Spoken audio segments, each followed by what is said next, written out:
Now we'll take a look at conversations.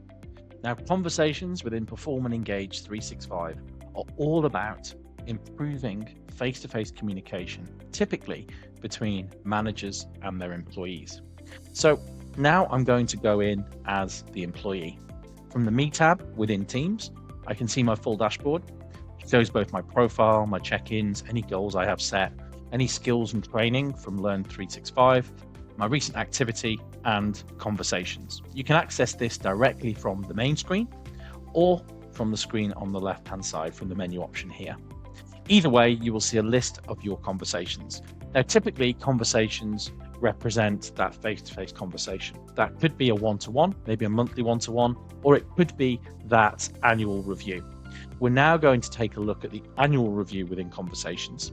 However, the conversation templates themselves are completely flexible and can be created and managed by a conversation administrator. So let's go into the annual review for this. Once inside the conversation, you'll first of all see the start and end date for the period which you are looking at. In this case, it's shown as the start and end date. You'll also see who the reviewer is. Now, there may be one or more reviewers, and those reviewers are able to access the content within that conversation and fill out any of the fields and any of the parts of the form which are relevant to them. In this case, we've got a relatively straightforward template, and we have an employee reflection section and a performance assessment. And we're currently in the employee reflection. So that means that Adriana is going in and reflecting on her year. In terms of the makeup of this, it can be very flexible based on the organization. But in this case, we've got our goals and objectives automatically feeding into the review. You can see our overall progress, and then you can see the individual goals which I have set personally within the system. And then any of those goals, how they're linked through to the overall goals of the organization. And you can use goals or OKRs. If you need to update any of these during this process, you can do that directly from the screen. You can then also include any specific types of option, whether it's checkboxes or drop downs and comment boxes that allow either employees or managers to record or provide feedback.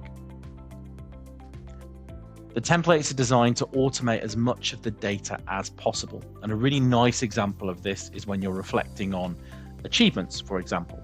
Now, in this case, we're reflecting on our achievements, but we have been completing our regular weekly check-in. And in those check-ins, we have been reflecting on our achievements. So what you can actually do is connect check-in questions through to questions within the conversation. So in this case, what are our achievements over this year can be reflected on using our achievement question from our check-ins.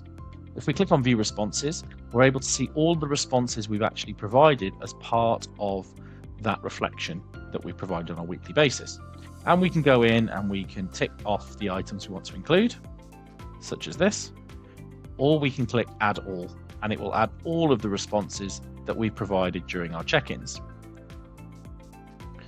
Here, you can either click to add all of them to the review and then edit them yourself, or you can even ask AI to summarize your year. So click write summary using AI. This will automatically summarize our year, our achievements this year within the text box. We can do exactly the same in this case for challenges. Again, whether we want to add all or we want to go in and use AI, in this case, we'll just add them all, and you'll see what the format looks like. You can see we have a bullet point list of the items, and we can edit these however we wish. We have any training feeding through as well. So if you've been completing training in Learn 365, this will automatically feed directly into the conversation, but we can also manually add training here as well. So if we've completed some training as part of some of our own training activities which aren't captured in the learning management system, we can also update that here as well. You'll also see we have a performance assessment section, and in this case we have sliders where we're providing our own individual performance assessment for ourselves. Now, this can be based on competencies, and they could be role-based competencies, or this could be based on general metrics and parameters that we're using across the organization. Either way, you can see that it's been very, very quick for me as an employee to reflect on my year. And when you think about annual performance reviews, this really reduces the amount of time it takes to prepare, but also improves the data and improves the reflections that you have within that conversation. In this case, I'll click Send to Next Stage, and it will ask me to either complete required fields, or I can send that through to the next stage as well. At any time, we can save a draft, which will mean that we can come back and complete our review later on today.